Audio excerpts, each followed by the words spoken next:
अस्सलामुअलैकुम दोस्तों, अगर मुंबई को इंडिया का चोर बाजार कहा जाए तो गलत ना होगा, क्योंकि मुंबई का चोर बाजार और उसके चोर दुनिया भर में मुंबई की पहचान है।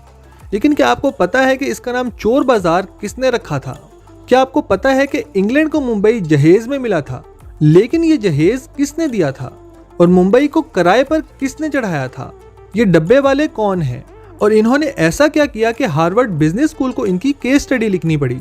मुंबई के धोबी घाट में लोग तस्वीरें क्यों खिंचवाते हैं? और मुंबई की वो कौन सी सोसाइटी है जहां हर धर्म के लोग मिलजुल कर रहते हैं? तो आज की इस वीडियो में हम ये सब और मुंबई के बारे में बहुत से राज जानेंगे। तो वीडियो को आखिर तक जरूर देखें और वीडियो को लाइक और चैनल को सब्सक्राइब जरूर करें। और अगर वीडियो पसंद आए तो अपने दोस्तों के साथ भी जरूर शेयर करें। मुंबई, जो पहले बम्बई के नाम से जाना जाता था, इंडिया की रियासत महाराष्ट्र का कैपिटल है। ये शहर बहीरा अरब के साहिल पर लोकेटेड है और मगरबी इंडिया का इकोनॉमिक, कल्चरल और एंटरटेनमेंट हब माना जाता है। मुंबई का नाम मंबा देवी के नाम पर रखा गया है, जिनकी भारत में सदियों से पूजा की जाती है। और आई मराठी का लफ्ज है जिसका मतलब होता है माँ। 1995 में इस शहर को बम्बई से मुंबई कर दिया गया। मुंबई का टोटल एरिया करीब 603 स्क्वायर किलोमीटर है, लेकिन अगर इसके मेट्रोपॉलिटन रीजन को भी इंक्लूड किया जाए तो ये करीब 4355 स्क्वायर किलोमीटर तक फैला हुआ है।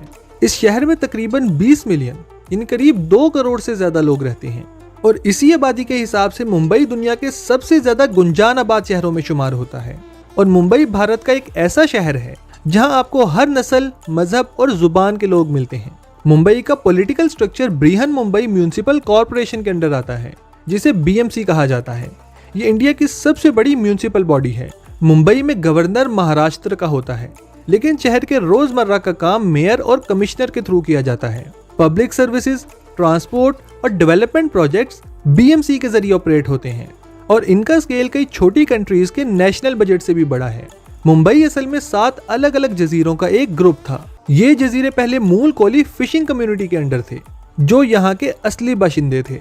शुरुआत में ये रीजन मौर्य और सतावाहना सल्तनतों के कंट्रोल में था और आगे चलकर शिलाहारा और यादवा खानदानों ने इस पर राज किया।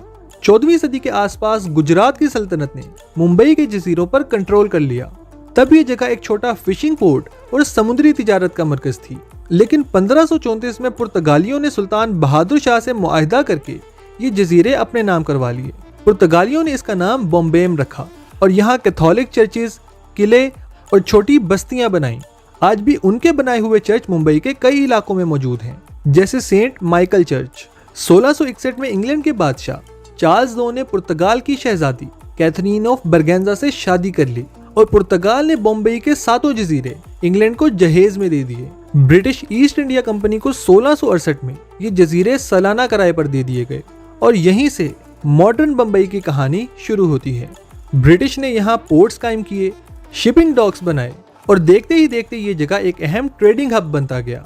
18वीं सदी के एंड तक बम्बई खास करके कॉटन के ट्रेड की वजह से एक बड़ा तिजारती शहर बन चुका था। इंडस्ट्रियल रेवोल्यूशन के दौरान ब्रिटिश ने यहाँ रेलवेज और टेक्सटाइल मिल्स कायम की।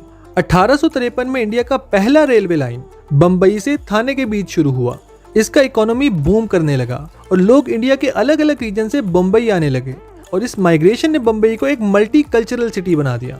1857 के बाद बम्बई को डायरेक्ट बरतानवी हुकूमत के अंडर ले लिया गया और फिर यहाँ मॉडर्नाइजेशन प्रोजेक्ट शुरू हुए।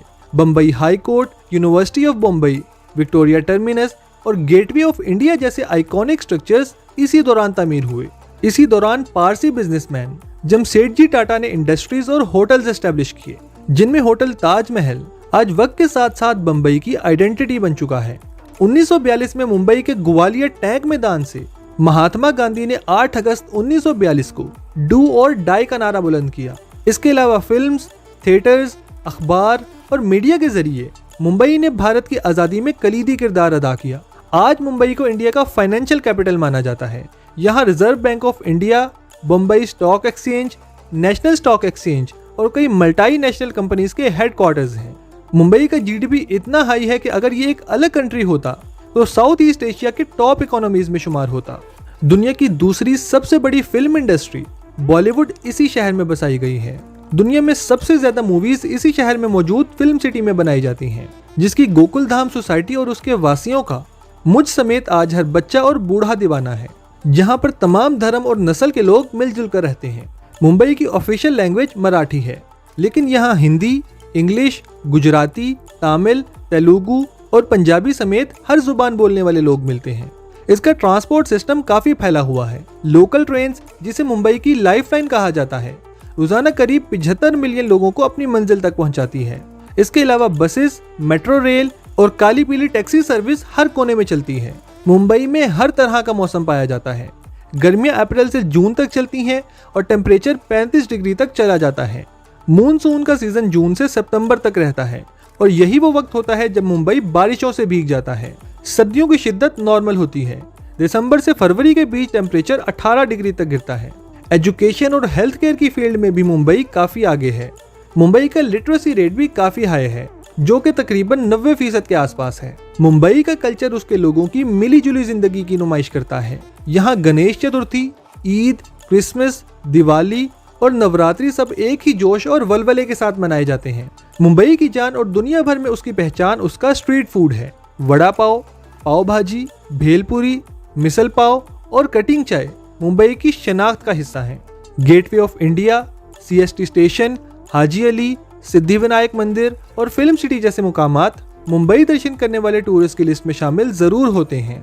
मुंबई का डब्बा वाला सिस्टम दुनिया का सबसे एक्यूरेट लंच डिलीवरी सिस्टम माना जाता है। हर दिन करीब 5000 डब्बे वाले 2 लाख से ज्यादा टिफिन डिलीवर करते हैं।